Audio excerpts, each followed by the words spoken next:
આગામી તારીખ 29/11/2023ના રોજ પાલનપુર તાલુકાના ગાદલવાડા ગામે અસામાજિક તત્વો દ્વારા ગાય માતાના બે પગ કાપી અને ફેંકી દેવામાં આવ્યા હતા। એ હેતુથી હિન્દુ ધર્મ સેના અને હિન્દુ સ્વરાજ સેના તથા ગાદલવાડા ગામજનો દ્વારા કલેક્ટર અને જિલ્લા પોલીસ વડાને આવેદન પાઠવ્યું હતું અને રજૂઆત કરવામાં આવી હતી। આવેદનપત્ર પાઠવવામાં ગાદલવાડા ગામના સરપંચ રેખાબેન અશોકકુમાર ધાણક, હિન્દુ ધર્મ સેનામાંથી સ્વામી રાજેન્દ્ર ગીરી, અશોક પુરોહિત અને સચિન જોશી તેમજ મુકેશભાઈ ભટ્ટ, પ્રતિકભાઈ લુણેચિયા ગામના અગ્રણીઓ હાજર રહ્યા હતા। જે આ સામાજિક તત્વો દ્વારા આ કૃત્ય કર્યું છે એની ઉપર કડકમાં કડક સજા કરવામાં આવે અને જો આગામી સમયમાં આવા અસામાજિક તત્વો સામે કાર્યવાહી કરવામાં નહીં આવે તો ઉગ્ર આંદોલન તથા ચક્કાજામ કરવાની ચીમકી ઉચ્ચારવામાં આવી છે। આજે પાલનપુર તાલુકાના ગાદલવાડામાં જે હત્યારાઓ દ્વારા ગાય ઉપર જે અત્યાચાર કરવામાં આવ્યો છે, તો 29 તારીખનો બનાવ છે। હજુ સુધી ખબર નથી પડતી કે પોલીસ શું કરી રહી છે ત્યાં આગળ।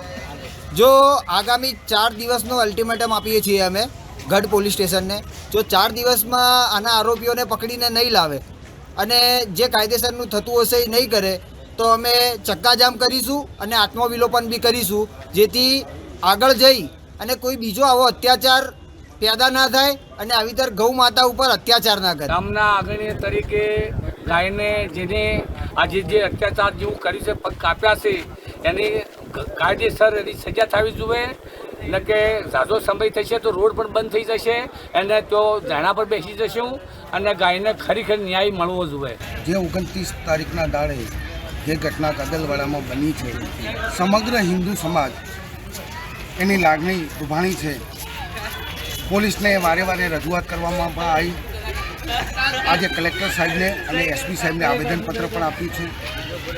જો 4 થી 5 દિવસની અંદર આરોપીઓની ધરપકડ નહીં થાય તો અમે ઉગ્ર આંદોલન કરવાની પણ ચીમકી આપીએ છીએ અને કરશું।